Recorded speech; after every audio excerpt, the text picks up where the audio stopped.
Hello बच्चों, कैसे हो आप लोग। मैं स्वागत करती हूँ आपका इंस्पायर एकेडमी बालाघाट के ऑनलाइन प्लेटफॉर्म में। बच्चों, अभी तक हम लोग क्या देख रहे थे? अभी तक हम लोग फसलों का वर्गीकरण देख रहे थे, जिसमें हम लोगों ने फसलों के क्रॉप के बारे में पढ़े थे। अब बच्चों, हम लोग थ्योरी ही पढ़ते जाएंगे तो हम लोगों को पता चल जाएगा क्या कि क्रॉप में या पेपर में एमपीपीएटी में कैसे क्वेश्चन आते हैं, है ना। हमारा टारगेट क्या थ्योरी पढ़ना है क्या? नहीं, हमारा टारगेट क्या है? क्वेश्चन सॉल्व करना। आप जितने ज़्यादा क्वेश्चन सॉल्व करोगे उतने ज़्यादा आपसे क्वेश्चन बनते जाएंगे। तो हम लोग रोज एक एक क्रॉप को क्या करेंगे, कल्टीवेशन भी करते जाएंगे, जिनके बारे में हम लोग जानकारी भी लेंगे। और एक को क्या करेंगे, एक क्रॉप का वर्गीकरण के साथ साथ उनके पिछले क्रॉप जो हमारी हो चुकी, जैसे कि धान, गेहूँ, ज्वार, बाजरा, है ना, जो क्रॉप हमारे हम लोगों ने पढ़ लिए है, उनका रिवीजन करने के साथ साथ उनका रिवीजन भी होता जाए। इसीलिए हम लोग क्या करेंगे, पीछे पीछे उनके क्वेश्चन भी सॉल्व करेंगे। तो बच्चों, आज हमने आपके लिए 20 क्वेश्चन लाए, है ना। मैंने आपके लिए 20 क्वेश्चन लाए। अब देखते हैं मैंने आपको पढ़ाई और आपने कितना याद किया, है ना। कि मैं पढ़ाते जा रही हूँ कि आप पीछे से पूरे खाली होते जा रहे हो, है ना।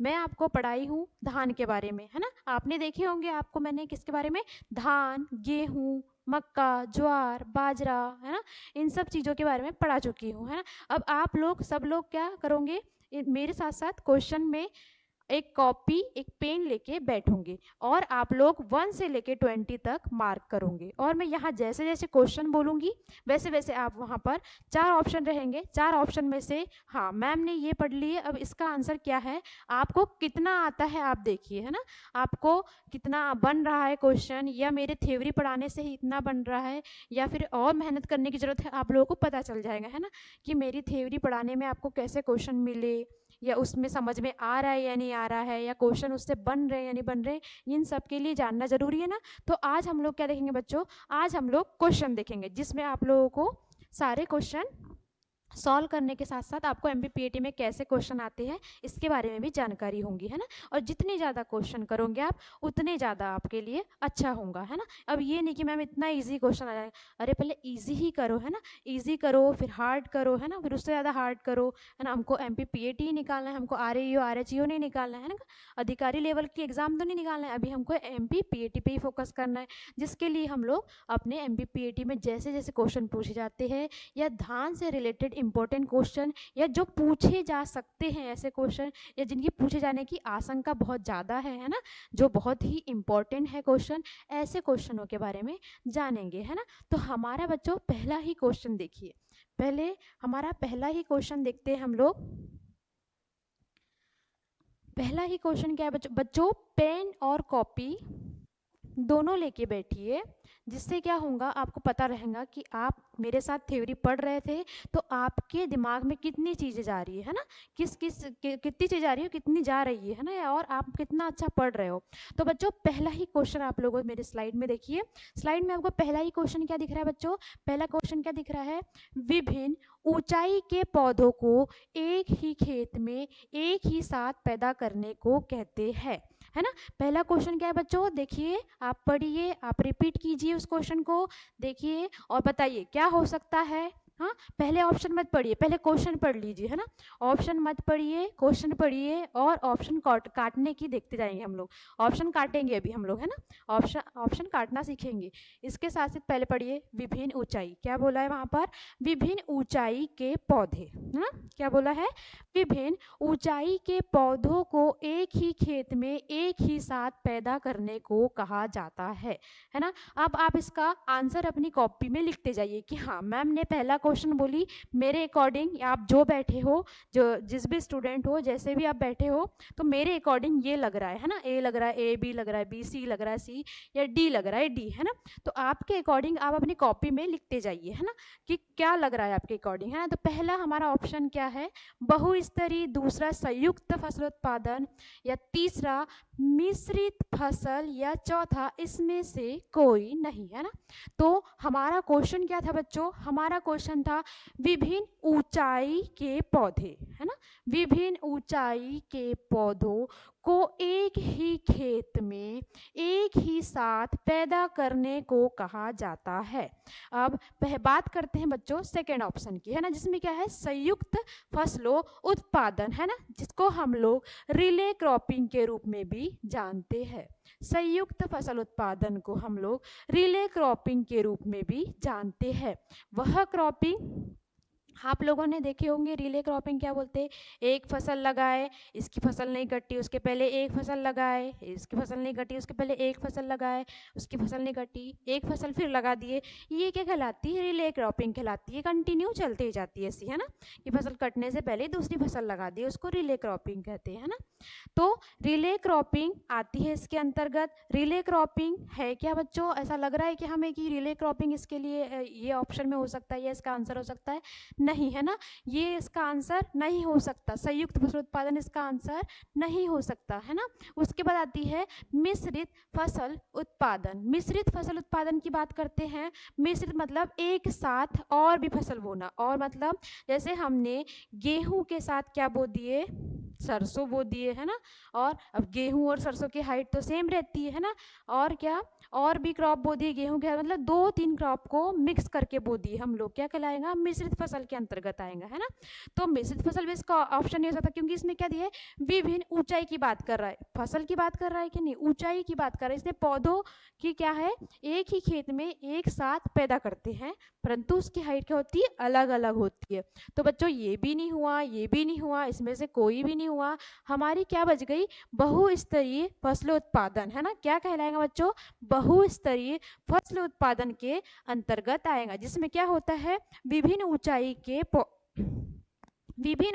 के पौधों को एक ही खेत में एक साथ क्या करते हैं, पैदा करते हैं, हमारा बहुस्तरीय फसल उत्पादन कहलाता है। हम लोगों ने वर्गीकरण देखे थे बच्चों, वर्गीकरण में हमने इसको देखे थे कि वर्गीकरण में फसल, मिश्रित फसल देखे थे, है ना, संयुक्त फसल उत्पादन देखे थे, उसके बाद बहुस्तरीय फसल देखे थे, ये सब हमने क्या में देखे थे बच्चों, हमने फसलों के वर्गीकरण में देखे थे, या क्लासिफिकेशन ऑफ क्रॉप के अंतर्गत देखे थे। उसके बाद बात आती बच्चों सेकंड क्वेश्चन की। बच्चों फर्स्ट वाला समझ में आया, उसके बाद देखते हैं सेकंड, है ना। जब भिंडी की कुछ पंक्तियों जब भिंडी की कुछ पंक्तियों को कपास की फसल के चारों ओर उगाया जाता है तो उसे कहते हैं, बच्चों अच्छे से पता है आप लोगों को, है ना, मैंने आप लोगों को अच्छे से बताई थी इसके बारे में। भिंडी के आसपास हम लोग क्या लगा देंगे, कपास लगा देंगे, है ना, तंबाकू की फसल, टमाटर के साथ साथ हम लोग गेंदे को लगा देंगे, है ना, ये हमने अच्छे से पढ़े थे। तो ये क्या कहलाती है, देखो बच्चों ऑप्शन में, पहले क्वेश्चन ही एक बार रिपीट करिए। जब भिंडी की कुछ पंक्तियों को कपास की फसल के चारों ओर उगाया जाता है, कहलाता है कैच क्रॉप, टैप क्रॉप या गार्डर क्रॉप, है ना, रक्षक फसल, गार्ड क्रॉप के रूप में क्या कहलाया जाता है बच्चों। तो देखिए पहला नगदी फसल कहलाएंगी क्या, बताइए, नगदी फसलें क्या कहला रही थी, नगदी फसलें वह फसलें कहला रही थी जिसको हम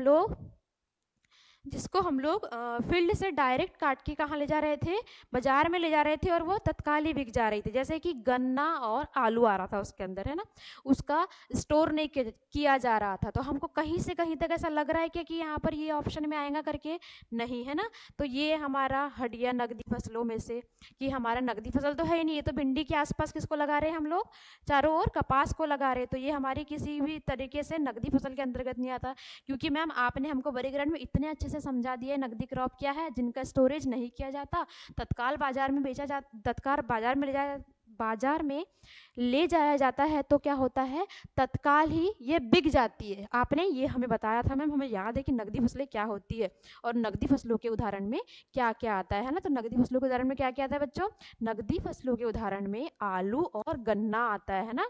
उसके बाद देखो बच्चों, केच क्रॉप की बात करते हैं ना, किसकी बात करते हैं बच्चों, केच क्रॉप की बात करते हैं। केच क्रॉप में क्या होता है बच्चों, कि किसी कारणवश, है ना, किसी कारणवश हमारी क्या हो जाती, फसल नष्ट हो जा रही थी, तो उसकी मतलब कवर करने के लिए, उसकी हमें किसी कारणवश हमारी फसल नष्ट हो गई थी खेत में, तो उसके किसी कारणवश नष्ट होने पर उसकी भरपाई करने, मतलब मुख्य फसल की भरपाई करने के लिए हम दूसरी फसल लगा रहे थे, उसे क्या बोल रहे थे हम लोग, केच क्रॉप के रूप में जान रहे थे। जैसे कि जैसे कि कौन सी फसल बच्चों? कैच क्रॉप के रूप में हमारी धान की फसल लगा दी है। धान में अगर हमारे पूरे धान में पानी भर गया, पानी भरने के बाद अगर हमने धान को नहीं हो पा रहा है तो हम लोग वहाँ पर क्या लगा देंगे? सरसों लगा देंगे। धान की फसल निकलने के बाद, ये नहीं सरसों नहीं, मूंग लगा देंगे, है ना। क्या लगाएंगे बच्चों? मूंग लगा देंगे, है ना वहाँ पर। अब उसके बाद आती है हमारी फांस, है ना, फांस फसलें, ये इसका आंसर होगा। जब भिंडी के कुछ पंक्तियों के साथ कपास के पौधे लगाना, मतलब कि ये क्यों लगाए जाते हैं? भिंडी के पौधों में क्या होता है? अधिक कीट लगते हैं ना। आपने देखे हो भिंडी के पौधों में अधिक कीट लगते हैं, तो वो क्या करता है? कपास की लटे के लिए बहुत आवश्यक होता है, इसीलिए ये इसके लिए सफिशिएंट आंसर होता है। तो इसका आंसर क्या होगा बच्चों? फांस फसलें, है ना। जब फांस फसलें क्या कहलाती है? जब भिंडी के खेत में, तो इसका आंसर क्या होगा बच्चों? फांस फसलें या टैप क्रॉप इसका आंसर होगा। रक्षक फसलें जो कि अपने को रक्षा करती, फसलों की रक्षा करने के लिए होती है। उसके बाद देखिए चावल की उत्पादकता सबसे अधिक किस राज्य में है? बच्चों आप लोगों को पता है अच्छे से, चावल की उत्पादकता किस राज्य में सबसे अधिक है? पहला क्या है? हरियाणा, दूसरा पंजाब, तीसरा पश्चिम बंगाल और चौथा क्या है बच्चों? उत्तर प्रदेश, है ना। पहला क्या है? चावल की उत्पादकता की बात करें बच्चों, उत्पादन की बात नहीं कर रहे हैं, है ना। तो उत्पादन पश्चिम बंगाल में आ जाएगा, परंतु उत्पादकता कहाँ पर होंगी? पंजाब में सर्वाधिक होती है। चावल की उत्पादकता कहाँ होती है सर्वाधिक? पंजाब में सर्वाधिक होती है। समझ में आ रहा है बच्चों आप लोगों को? इसके आगे देखते हैं। देखिए चावल की उत्पादकता कहाँ हो रही है? पंजाब में सर्वाधिक हो रही है। आप लोगों ने अपनी कॉपी में लिखते जाइए, है ना। अब बात आती है चौथे क्वेश्चन पे, है ना। चौथे क्वेश्चन में क्या आ रहा है बच्चों? गंदी बग के बारे में। चौथे क्वेश्चन में क्या आ रहा है बच्चों? गंदी बग के बारे में, है ना। ये गंदी बग है ना। गंदी बग कीट धान को किस अवस्था में नुकसान पहुंचाता है ना। क्या आ रहा है बच्चों? गंदी बग एक कीट है जो कहाँ लग रहा है? हमारे धान की फसल में लग रहा है। तो इससे आपको दो क्वेश्चन याद रखना है कि गंदी बग किस फसल में लग रहा है? धान की फसल में। अगर आपको पूछा गया कि गंदी बग किस फसल का कीट है, तो धान की फसल का कीट है। एक क्वेश्चन हमको ये याद रहेगा, है ना। उसके बाद दूसरा क्वेश्चन क्या बन रहा है बच्चों? गंदी बग कीट धान को किस अवस्था में नुकसान पहुंचा रहा है? तो गंदी बग धान को किस अवस्था में नुकसान पहुंचा रहा है बच्चों? नर्सरी अवस्था में पहुंचाता है क्या? नहीं। कल्ले निकलते समय? नहीं। किस भंडारण के समय पहुंचाता है क्या? नहीं। भंडारण के समय तो लगता ही नहीं मैम ये, है ना। इसके बाद बच गया क्या? दूधिया अवस्था में, है ना। तो गंदी बग हमारी धान की फसल को दूधिया अवस्था में नुकसान पहुंचाता है। तो याद रखिए गंदी बग किसका कीट है बच्चों? तो गंदी बग धान का कीट है, तथा किस अवस्था में नुकसान पहुंचा रहा था? तो गंदी बग धान की दूधिया अवस्था में नुकसान पहुंचा रहा है। उसी के साथ साथ देखिए बच्चों पांचवा क्वेश्चन, समझ में आ रहा हो बच्चों तो प्लीज लाइक करिए और शेयर कीजिए एक वीडियो को, है ना। आपके साथ साथ और ही बच्चे पढ़ेंगे। इसके साथ देखिए पांचवा क्या है बच्चों? चावल के पकते समय तापमान होना चाहिए। चावल के पकते समय कितना तापमान होना चाहिए? बताइए बच्चों। आप लोगों को मैंने बताई थी अच्छे से कि चावल को पकते समय कितना तापमान की आवश्यकता होती है। हाँ बताइए। 21 से 37 डिग्री होती है क्या? नहीं होती मैम। 26.5 33.5 नहीं होती, है ना। 15 से 25, अरे तो बहुत कम हो गया, नहीं होती, है ना। तो बचा क्या बच्चों? 25 से 35 डिग्री सेल्सियस क्या होती है हमको? चावल को पकते समय इतने डिग्री सेल्सियस की आवश्यकता होती है। कितने? 25 से 35 डिग्री सेल्सियस की आवश्यकता होती है। इसके बाद देखिए बच्चों छठवां क्वेश्चन क्या है? धान की खेती के लिए मृदा का पीएच उपयुक्त मान होना चाहिए, है ना। उपयुक्त पीएच मान होना चाहिए, सॉरी, है ना। यहाँ पर पीएच कर देना, उपयुक्त पीएच। बच्चों लिखते जाइए, है ना, और ऑप्शन भी लगाते जाइए कि हाँ हमने ये ऑप्शन लगाया था, और आपको जो नहीं पता आप उसको नोट करते लिखते जाइए, है ना। तो क्या देखे हमने? पहले टेम्परेचर देखे, जैसे 25 से 35 डिग्री सेल्सियस क्या लग रहा था? पकते समय टेम्परेचर लग रहा था। वो हमको पता था, है ना। उसके बाद देखिए धान का सॉरी छठवां क्वेश्चन क्या था हमारा, धान की खेती के लिए मृदा का उपयुक्त पीएच मान होना चाहिए। धान की खेती के लिए बच्चों हम लोगों ने पढ़े थे कितना पीएच होना चाहिए, तो 6 से 4 होना चाहिए कि नहीं, ज़्यादा ही अम्लीय हो जाएगा, 4 है ना।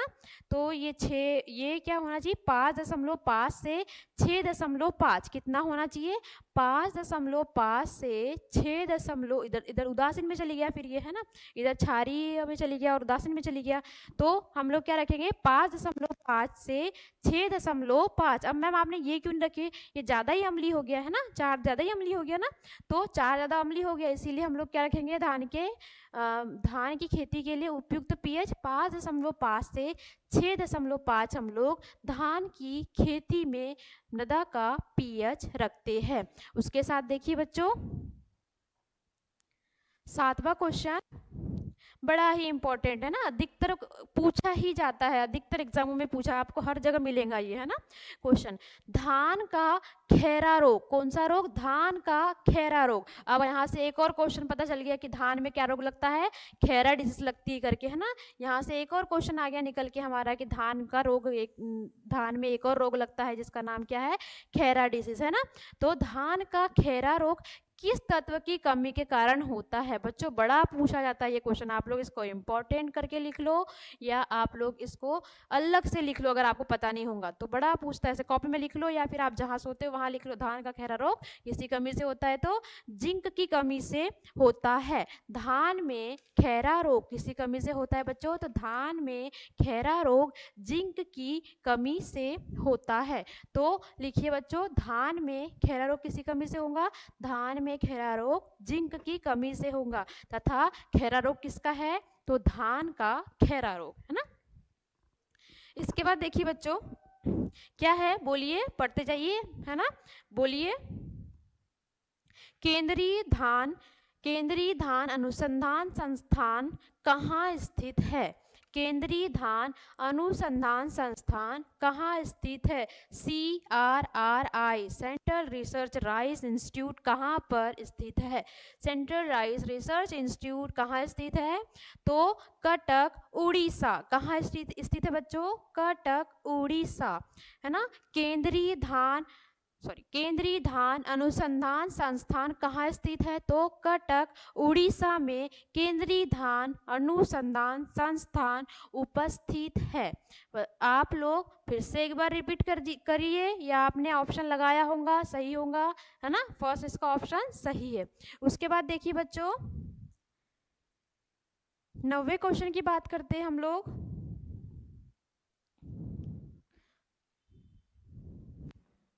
धान अनुसंधान निर्देशालय कहाँ स्थित है, 90वें क्वेश्चन की बात करते हैं। धान अनुसंधान निर्देशालय स्थित है, ये कटक उड़ीसा में क्या था, केंद्रीय धान अनुसंधान संस्थान था, ये आगे हम पढ़ेंगे, है ना।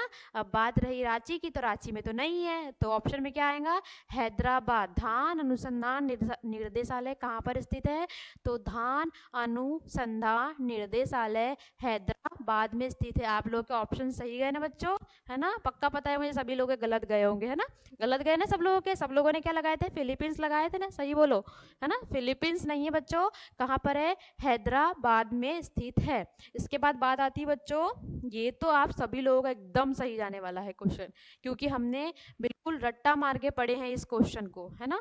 क्या था, बोलिए। मैं पहले आंसर नहीं दूंगी, आप पहले अपनी कॉपी में लिखिए आंसर इसका क्या है, उसके बाद ही बताऊंगी मैं आंसर क्या है ना।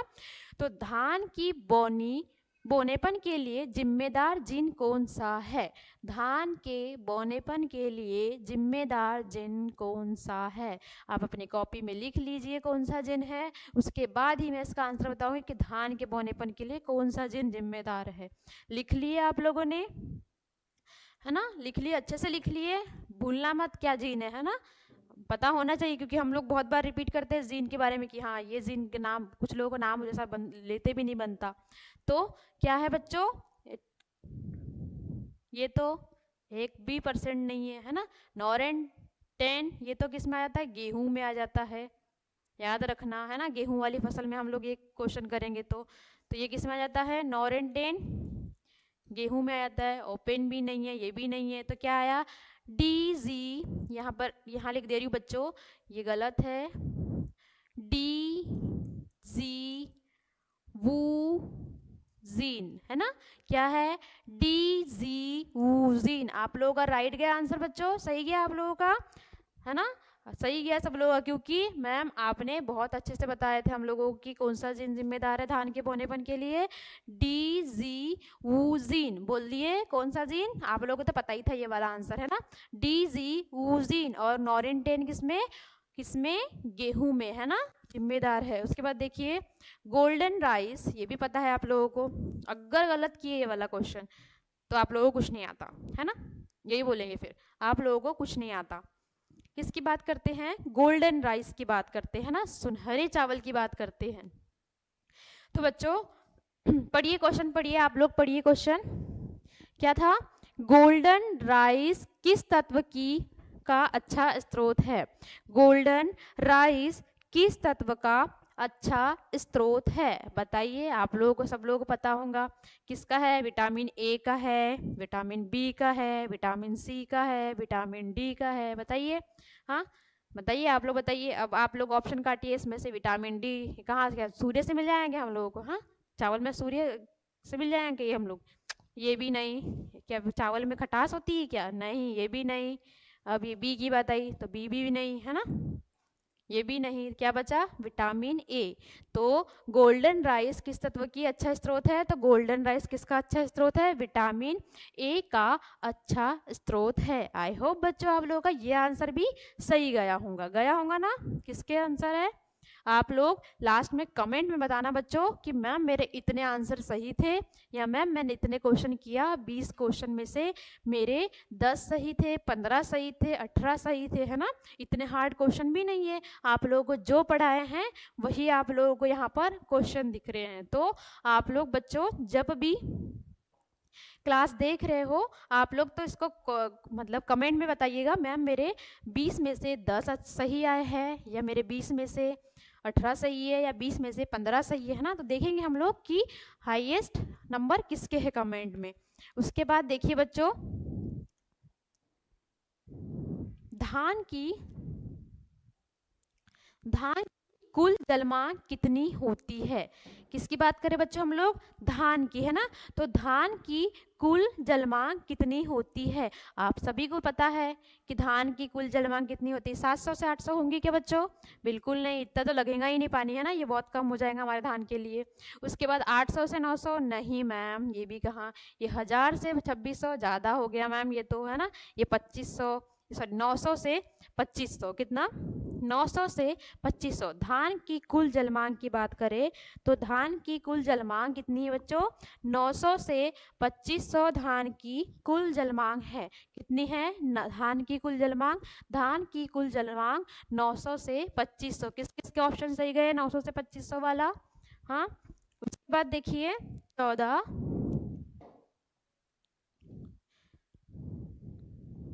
पढ़िए बच्चों, क्वेश्चन पढ़ के रखिए, जब तक क्वेश्चन पढ़ते जाइए, जितने बार क्वेश्चन पढ़ोगे उतने बार अच्छा होगा आपके लिए। पढ़िए क्या लिखा है, धान की बुआई का अंतरण कितना होता है ना, धान की बुआई का अंतरण कितना होता है। तो आप सभी लोगों को पता है धान की बुआई का अंतरण कितना होता है, कौन बताएगा मुझे धान की बुआई का अंतरण कितना होता है, हाँ कमेंट में बताइए कौन बताएगा कि धान की बुआई का अंतरण कितना होता है। अब मैम बात आई 30 गुणित 10 सेंटीमीटर की, ये तो मूंग का होता है, हमने कल ही पढ़े थे मैम कि मूंग का फसल अंतरण इतना होता है, वो भी कौन सी मूंग, खरीफ वाली मूंग का, है ना, खरीफ वाली मूंग का होता है। अब बात आती है 40 गुणित 10, है ना, तो ये भी मूंग का होता है, ये भी मूंग का होता है, परंतु ये जायद वाली होता है, जायद वाली मूंग की बात आ गई। अब ये 40 गुणित 15, नहीं मैम ये तो जायद नहीं, ये तो ज्वार का होता है ना, ज्वार का, किसका होता है, ज्वार का फसल अंतरण होता है। अब बच गया कौन सा बच्चों, तो सिर्फ और सिर्फ एक बच गया जो हमारा क्या है 20 गुणित 10 सेंटीमीटर क्या है, धान की बुआई का अंतरण है। क्या है बच्चों? 20 × 10 सेंटीमीटर धान की बुआई का अंतरण है। 30 × 10 हमने कल ही पढ़े थे बच्चों, किसका पढ़े थे? मूंग का पढ़े थे, है ना? कौन सी मूंग का? खरीफ ऋतु में मूंग लगा रहे हैं उसका। उसके बाद 40 × 10 सेंटीमीटर, तो 40 × 10 सेंटीमीटर किसका आ रहा था बच्चों? हमारा मूंग का ही आ रहा था। पर कौन सी मूंग का बच्चों? जायद वाली मूंग का आ रहा था। उसके बाद बच्चों किसकी बात आती है? चौथे वाले ऑप्शन की, जिसमें क्या दे रहा था? 40 × 15। तो किसका अंतरण हो रहा था? ज्वार में हम ये अंतरण लगा रहे थे, है ना? 40 या 45 × 15 पर हम लोग ज्वार को लगा रहे थे। अब हमारे पास एक ही ऑप्शन बचा। कौन सा ऑप्शन बचा बच्चों? 20 × 10 सेंटीमीटर वाला ऑप्शन बचा। तो हमारा आंसर ही क्या आएगा? 20 × 10 सेंटीमीटर आएगा। उसके बाद देखिए बच्चों, पढ़िए पढ़िए, क्या है क्वेश्चन? धान की ब्लास्ट रोधी किस्म कौन सी है? धान की ब्लास्ट रोधी किस्म कौन सी है? आप सभी लोगों को पता होंगी, हमने पढ़े थे ब्लास्ट के लिए प्रतिरोधी किस्म, है ना? धान के ब्लास्ट रोग के लिए प्रतिरोधी किस्म पढ़े थे हम सभी लोगों ने। तो धान के ब्लास्ट के लिए प्रतिरोधी किस्म किसकी बात करते हैं बच्चों? तो बासमती है क्या? नहीं है ना? बासमती भी नहीं है। कावेरी है क्या? नहीं है। चंबल है क्या? नहीं है। फिर क्या बचा हमारा? बस क्या बचा? साबरमती। क्या बचा? साबरमती। एक ही ऑप्शन बचा मैम, क्या आएगा इसमें? साबरमती, है ना? आप लोगों का आंसर सही आया बच्चों, साबरमती आया। आप लोगों ने बी ऑप्शन लगाए थे क्या? बी लिखे थे क्या आप लोगों ने? बी हमारा क्या है? ब्लास्ट रोधी, है ना? धान के ब्लास्ट के लिए साबरमती किस्म क्या है? प्रतिरोधी किस्म के रूप में या रोग रोधी किस्म के रूप में जानते हैं। अब उसके बाद आती बच्चों, पढ़िए, धान का खालिस्तान। धान एक खालिस्तान पौधा है। कैसा पौधा है बच्चों? C3 प्लांट है, C4 प्लांट है या केम प्लांट है बच्चों? बताइए, धान कैसा पौधा है? बोलिए या लिखिए कॉपी में, लिखिए अगर आपको पता होगा तो, कि ए आएगा ऑप्शन C3 पौधा है, बी आएगा ऑप्शन C4 पौधा है, या सी आएगा केम प्लांट, या सभी प्रकार का पौधा है ना? तो बताइए कैसा पौधा है धान का? धान का कैसा पौधा है बच्चों? आप लोग लिखिए कॉपी में, कैसा पौधा है? धान एक C3 पौधा है। धान कैसा पौधा है बच्चों? एक C3 पौधा है, या पादप के रूप में उसे कहते हैं। धान एक C3 पादप है। उसके बाद देखिए बच्चों, पढ़िए, भारत में धान की, पढ़ते जाइए, भारत में धान की नर्सरी तैयार करने की डेपोग विधि किस देश से प्रचलित की गई है? देखिए, भारत में धान की, पढ़ते जाइए क्वेश्चन, भारत में धान की नर्सरी तैयार करने की डेपोग विधि, बोलिए एक बार क्वेश्चन, भारत में धान की नर्सरी, बोलते जाइए बच्चों, कैसा आलस कर रहे हो आप लोग बोलने में, है ना? बोलिए, भारत में धान की नर्सरी तैयार करने की डेपोग विधि किस देश से प्रचलित है या लाई गई है? तो आप लोगों को पता होना चाहिए, ये हमने पढ़े थे कि हमारी डेपोग विधि किससे प्रचलित है या कहाँ से लाई गई है, क्या कर रहे थे डेपोग विधि में, आप लोग पता होना चाहिए। तो बताइए कि भारत में धान की डेपोग विधि से किस देश से प्रचलित है? पहला क्या है ऑप्शन? इंडोनेशिया, है ना? पहला ऑप्शन क्या है हमारा? इंडोनेशिया। दूसरा ऑप्शन क्या है?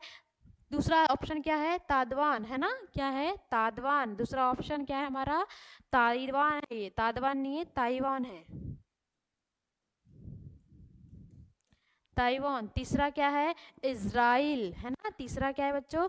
इजराइल। और फिर क्या है? फिलीपींस। चौथा क्या है हमारा? फिलीपींस। तो बताइए, धान की नर्सरी तैयार करने की डेपोग विधि कहाँ से लाई गई थी? बताइए, लिख लिया अपने कॉपी में? लिख लिए अपने कॉपी में बच्चों? पता होना चाहिए आप लोगों को, इसके बारे में मैंने आप लोग बताई थी। धान की डेपोग विधि कहाँ से विकसित की गई थी? तो फिलीपींस देश की राजधानी कहाँ? मनीला, फिलीपींस देश की राजधानी कहाँ? मनीला। फिलीपींस देश की राजधानी मनीला से विकसित की गई थी, है ना। आप लोगों का ऑप्शन सही है बच्चों, डी ऑप्शन, इसमें डी ऑप्शन आएगा, है ना। तो धान की नर्सरी तैयार करने की डेपोग विधि कहाँ से लाई गई थी? फिलीपींस देश की राजधानी मनीला से ये लाई गई थी।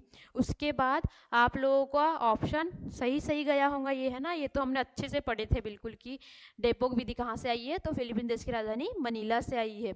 उसके बाद देखते हैं धान की एसआरआई तकनीक कहाँ से विकसित की गई है। धान की एसआरआई तकनीक कहाँ से विकसित की गई है, बताइए बच्चों। ये भी पता है आप लोगों को, ये भी हम लोगों ने थ्योरी पढ़े थे, तो ये भी पढ़े थे हम लोगों ने। आप लोगों को ये भी पता नहीं होगा ना, सच में आप लोग पीएटी छोड़ दो अगर आप लोगों को नहीं पता होगा तो। क्वेश्चन करिए और करके अपने कॉपी में लिखिए। अब सब लोग कमेंट में बताना कि क्या कहते हैं, कितने नंबर आए आप लोगों के, है ना।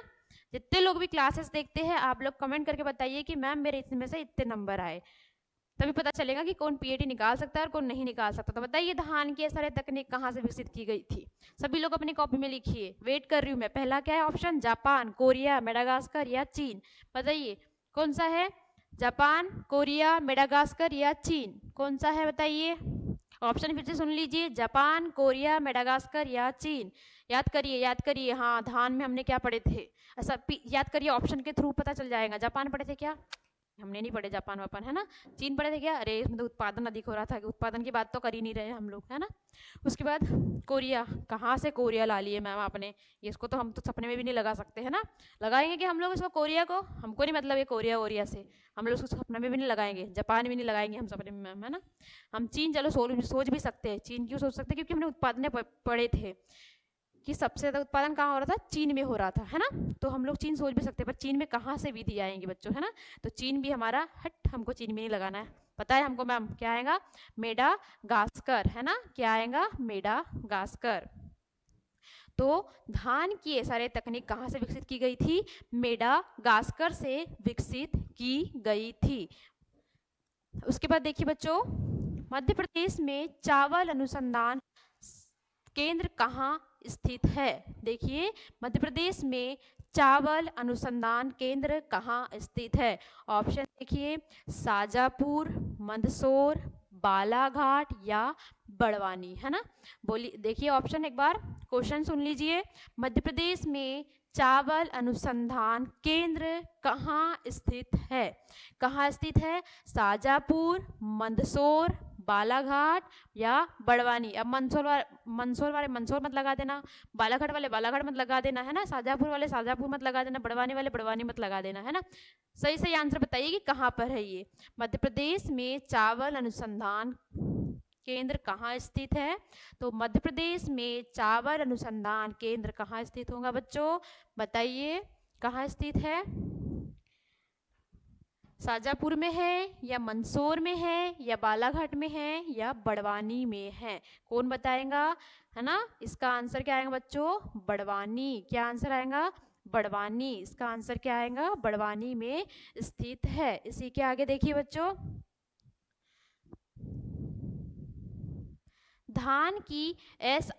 धान में एसआरआई एक नई तकनीक विकसित की गई है ना, जो आप सभी लोगों को पता है ना एसआरआई तकनीक के बारे में। तो धान में एसआरआई तकनीक नई तकनीक है जिसको विकसित किया गया है, जिसका उद्देश्य क्या है बच्चों। तो ऑप्शन में देखिए, इसका उद्देश्य क्या है? भूमि क्षेत्र को बढ़ाने के लिए, भूमि क्षेत्र में बढ़ाने के लिए, उसके बाद जल एवं श्रम बचत के लिए, फसल उत्पादकता बढ़ाने हेतु या उपयुक्त सभी। बताइए बच्चों क्या आएगा। चारों ऑप्शन आपने देख लिए, क्वेश्चन एक बार सुन लीजिए। क्या है? धान में एसआरआई एक तकनीक है जो सभी लोगों को पता है, इसके पहले ही हमने एसआरआई तकनीक का क्वेश्चन किए, जो कहाँ से आई थी? मेडागास्कर से आई थी, है ना।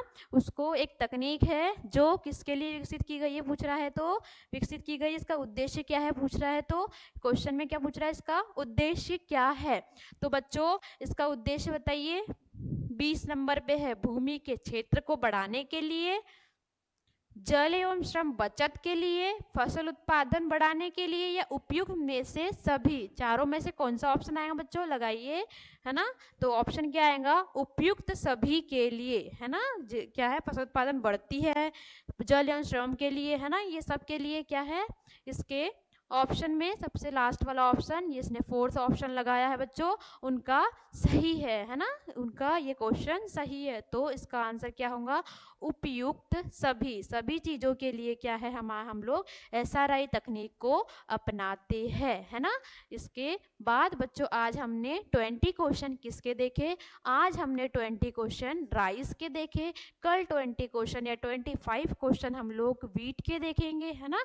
ऐसे 20 या 25 क्वेश्चन हम लोग देखते जाएंगे, जिससे हमारा रिवीजन होते जाएगा थ्योरी का, और हम लोगों को क्वेश्चन करने की आदत होती जाएगी, जिससे हमको एग्जाम में क्वेश्चन दिखेंगे तो हम लोग क्या करेंगे बच्चों, अच्छे से सॉल्व कर पाएंगे क्वेश्चन, है ना। ये हमें इनसे ही मिलते जुलते क्वेश्चन दिख गए पेपर में, तो हमें करने में आसानी होगी। इसलिए हम लोग क्वेश्चन जितने ज़्यादा करेंगे बच्चों थ्योरी के साथ साथ, उतना ही अच्छा होगा। तो बच्चों अभी हमारा टेस्ट वाला लेक्चर अब आपको अच्छा लगे हो तो प्लीज़ लाइक करिए, शेयर कीजिए और सब्सक्राइब कीजिए। Thank you.